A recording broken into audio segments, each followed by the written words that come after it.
நம்பிக்கை நம்பிக்கைன்னு சொல்றோமே, எது நம்பிக்கை? ஒரு பறவை கூட மரக்கிளையிலே உட்காரும் போது கிளை முறிந்து விடுமே என்று அஞ்சுவதில்லை. காரணம், பறவை நம்பி இருப்பது தன்னுடைய சிறகுகளையே தவிர கிளைகளை அல்ல. மாணவர்களே, கிளை முறிந்தால் பறவை பறந்துவிடும். உன்னையே நீ நம்ப கற்றுக்கொள். தன்னை நம்பாதவனை நீ எத்துணை தெய்வங்களின் மீது நம்பிக்கை வைத்தாலும் எந்த தெய்வத்தாலும் விமோசனம் தர முடியாது. தெய்வத்தால் ஆகாதெனினும் முயற்சி தன் மெய் வருத்த கூலி தரும் என்ற வள்ளுவனின் வாசகம் மனித முயற்சிக்கு வள்ளுவன் தந்த மகா சாசனம். முயற்சிகள் தவறலாம், முயற்சி செய்ய தவறலாமா? உனக்கு வேண்டிய அத்துணையும் உன்னுடைய காலடியில் இருக்கிறது. நீ செய்ய வேண்டியது முயற்சி மட்டும்தான். நீ புத்திசாலியாக பிறக்கவில்லை என்றால் அது உன்னுடைய தவறல்ல.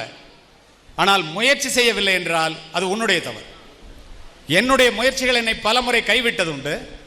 நான் என்னுடைய முயற்சியை ஒரு முறை கூட கைவிட்டதில்லை. காரணம், முயற்சி என்பது முடிந்தவரை செய்வதற்கு பெயர் முயற்சி அல்ல. மாணவர்களே, முடியும் வரை செய்வதே முயற்சி. நீ எடுத்துக்கொண்ட காரியத்தை முடிக்கும் வரை செய்வதே முயற்சி. இருட்டு மனிதர்கள் எது வேண்டுமானாலும் சொல்லட்டும், வெளியிலே உலகம் வெளிச்சமாகத்தான் இருக்கிறது. இங்கு யாரும் கண்ணீர் விட்டு கதற வேண்டிய அவசியம் இல்லை.